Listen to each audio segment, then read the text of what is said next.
Gyanvapi verdict आज आ चुका है और कोर्ट ने सर्वे करने का निर्देश दिया है। सर, हमारे साथ इस वक्त है AIMIM chief Asaduddin Owaisi. Sir, आज ज्ञानवापी का वर्डिक्ट आया है जिसमें कोर्ट ने कहा कि सर्वे करना चाहिए।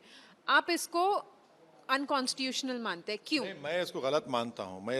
ये मेरा मानना ये है कि ये ऑर्डर 1991 एक्ट का वायलेशन करता है। ये ऑर्डर सुप्रीम कोर्ट का जो बाबरी मस्जिद राम मंदिर का टाइटल डिस्प्यूट में जो ऑनरेबल जजेस ने 5 जजेस ने कहा कि ये एक्ट हमारे सेकुलरिज्म और बेसिक स्ट्रक्चर का हिस्सा है। आप कैसे इसके खिलाफ जाते हैं? आप एक प्रॉपर्टी एक मस्जिद की नेचर और कैरेक्टर को चेंज कर रहे हैं आप इस तरह का सर्वे ऑर्डर करके। लेकिन सर, अगर सर्वे करेंगे तो सच्चाई बाहर आएगी, पता चलेगा कि क्या था।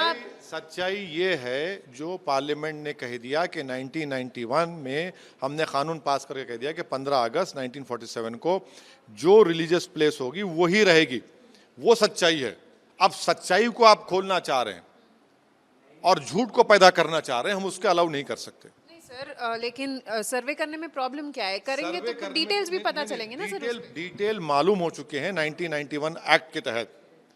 आप अगर आज आप सर्वे करेंगे तो आप 91 एक्ट का वायलेशन करेंगे। वैसे ही इलाहाबाद हाई कोर्ट में ताजमहल के बारे में कहा कि अंदर नीचे जाओ, तो सुप्रीम हाई कोर्ट के जजेस ने कहा कि अब आप कल कहेंगे कि हमारे चैम्बर में आओ देखने के लिए। नहीं, सुनिए ना ना ना ना ना ना ना आप नहीं नहीं नहीं, दोनों जगह पर यह कहा गया था कि वहां पर ताजमहल में संघ ने कहा कि वो मंदिर है, कहा था। तो ताजमहल को जब हाई कोर्ट ने खारिज कर दिया तो लोअर कोर्ट कैसे इजाजत दे रहा है? भाई बताइए ना। तो अभी हम ज्ञानवापी की मस्जिद की बात करते हैं। वहाँ पे हमने प्रूफ्स भी देखे हैं कि वहाँ पे आइडल्स के फोटोज और हमारे पास सबूत भी है। तो आप उसको क्यों नहीं मानते? प्रूफ, आपको प्रूफ जो देखना है ना वो 1991 के एक्ट को देखना है जो पार्लियामेंट पास किया गया। प्रूफ आपको चाहिए तो सुप्रीम कोर्ट का जजमेंट आपको पढ़ना चाहिए, वो प्रूफ है।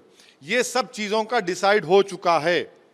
आप गैर जरूरी के तौर पर जिस तरह बाबरी मस्जिद को मुसलमानों से छीना गया, दोबारा आप ये कोशिश कर रहे हैं और हम इसको एक मस्जिद को हम खो चुके, दूसरी मस्जिद को नहीं खोना चाहेंगे हम। सर, पर डिटेल्स तो पता चलेगी और साथ ही साथ कोर्ट ने ये भी कहा, कोर्ट ने ये भी कहा, यही कंटेंशन 1991 में किया गया था तो हाई कोर्ट ने उस पर स्टे लगा दी थी। आप 2021 में जाकर दूसरी पार्टीज को लाकर ये शुरू कर रहे मामले को।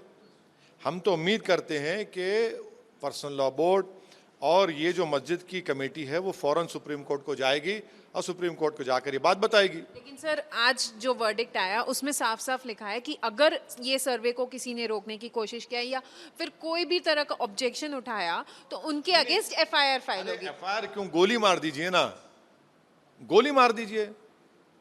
सर पे नहीं बल्कि जिस्म में 8-10 गोली मार दीजिए, वही करिए। और क्या करेंगे आप? कर दीजिए। सर, एक और सवाल है। मदरसाज में नेशनल एंथम चलाने की बात आ रही है अभी, तो आप कैसे देखते हैं? 2016 में यूपी में गवर्नमेंट स्कूल्स में ऑर्डर है, जनगण मन पढ़ने में किसी को इतराज नहीं है, ना रहेगा।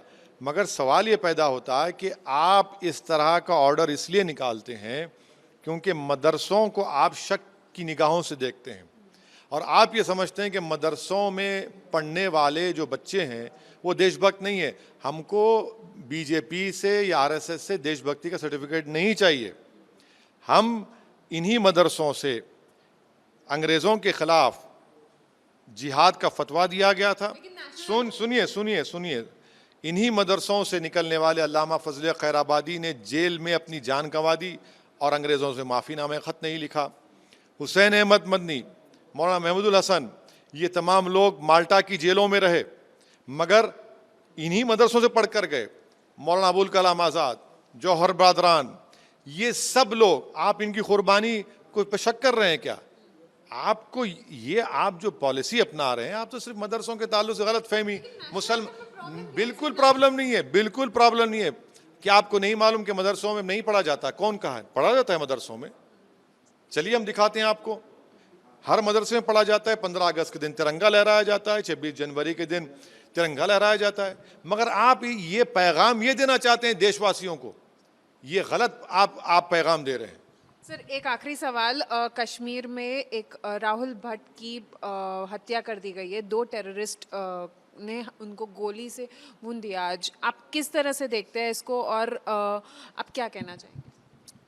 मैं तो उसका कंडेम करता हूँ और किसी की हत्या हो कंडेम करनी चाहिए, चाहे वो राहुल की हो या शुजात बुखारी की हो या किसी इनोसेंट की हो, और जब तक बीजेपी कश्मीरी पंडितों को एक इलेक्टोरल इशू की तरह देखेगी, ये वाक़यात नहीं रुकने वाले हैं। आप सुनिए सुनिए सुनिए, बीजेपी इनको इंसान के तौर पर देखे, और बीजेपी चला रही है ना जम्मू और कश्मीर लद्दाख में, आपकी सरकार है, तो ये आपकी नाकामी है। ये क्या आप जान बचा नहीं सके उन लोगों की?